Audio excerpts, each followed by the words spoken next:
ډیرو قدرمنو مونږه د پروفیسر جهانزیب نیاز صاحب د کتاب غبین د مخکتنې په دې دستوره کې ټولو راغلو ګرانو مېلمنو ته هرکلی وایو. زه د اباسین پښتو ادبي جرګې د طرف نه او د پښتو عالمي کانګرس د طرف نه ټولو مېلمنو ته یو ځل بیا هرکلی وایو. مونږه د تقریب آغاز کوو. لومبې سټیج ته چې اوس زه کم درانه مېلمانه راواړم، لومبې صدر تقریب جناب ارباب صفدر خان صاحب ته خواست دی چې هغه سټیج ته تشریف راوړي. د دې نه پس د دې کتاب غبین د مخکتنې مصنف خپل خوږ مشر پروفیسر جهانزیب نیاز صاحب ته خواست دی چې هغه د سټیج ته تشریف راوړي.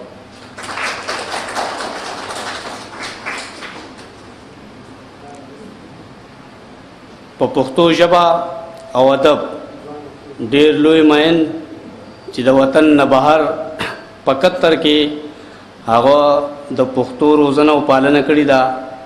زما مراد د قومي اسمبلی د ممبر محترم منیر خان او رغزی صاحب نه دی چې هغه راشي سټیج ته تشریف راوړي.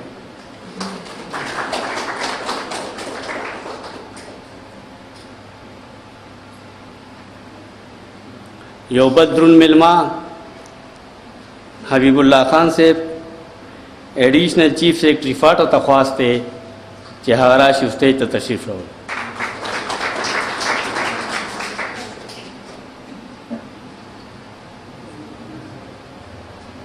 دلته مونږ سره د قومي اسمبلی یو بل غړی بلال رحمان صاحب ناست دی، هغوی ته خواست کوم چې سټیج ته تشریف راوړي.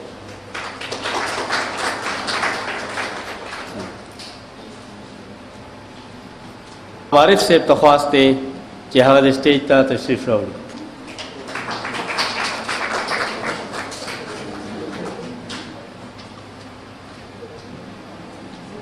د ریډیو د دنیا یو لوی نوم چې خلک د پیندخان ماما او د مرچکی ماما په نوم پیژنګلو لري.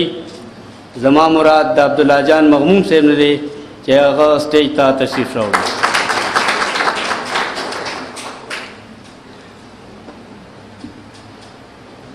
مونږ سره دلته په دې حال کې یو ډېر لوی سکالر، خصوصا د افغان امور لوی ماهر، لوی نثرنگار، شاعر، صحافي ډاکټر شیرزمان تایجي صاحب ناست دی، هغه ته خواست کوو چې سټیج ته راشي.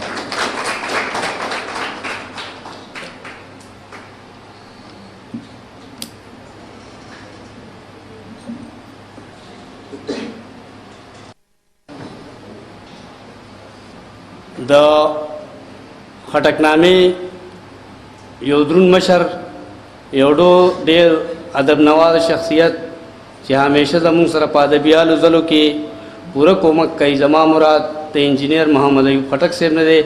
خواست کوم چې سټیج ته دې تشریف راوړي. لکه چې قاعده ده د هر تقریب او د غونډې آغاز مونږ د رب ذوالجلال د لوی نوم نه کوو. زه د سید صابر شاه صابر یو معشوم زوی عابد شاه ته خواست کوم چې راشي او د تلاوت کلام پاک نه دی د دې تقریب آغاز وکړي. عباس شاه عابد. أعوذ بالله من الشيطان الرجيم. بسم الله الرحمن الرحيم.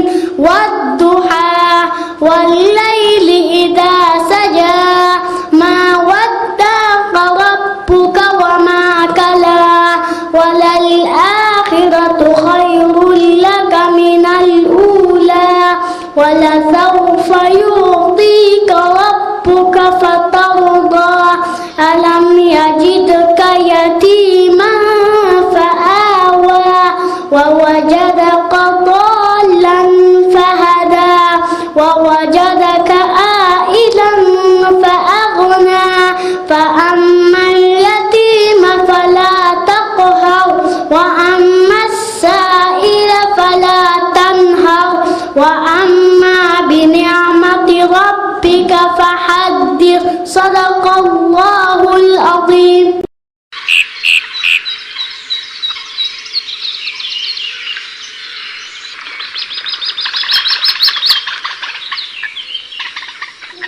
دلې نمخ کې چې مونږ د کتاب د مخکتنې دستورو کو دلته چې مونږ سره کوم نوموړي ادیبان او منورین نن د پروفیسر جان زیب نیاز سے په کتاب غبین خپل خیالات رقم کوي او منظوم عقیدت پورته وړاندې کوي. پاغوي کې ډاکټر شیر زمان صاحب، اسرار د تورو، ڈاکٹر محمد اعظم عبداللہ جان مغموم صاحب، سید صابر شاہ صابر صاحب، ڈاکٹر اسلام گوہر بمکالی اورئی او په منظوم کلام کې مونږ سره شبیر دورانی، گل محمد مسرور، سلیم منور او ماسل خان آتش صاحب شامل دي.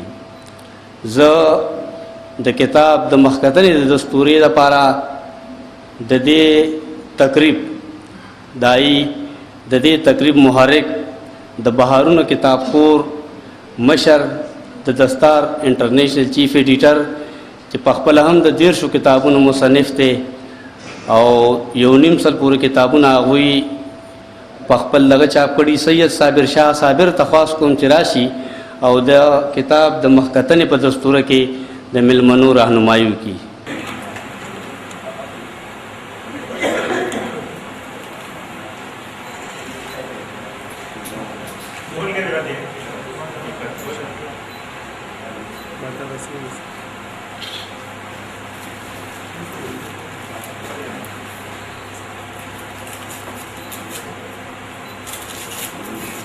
लाल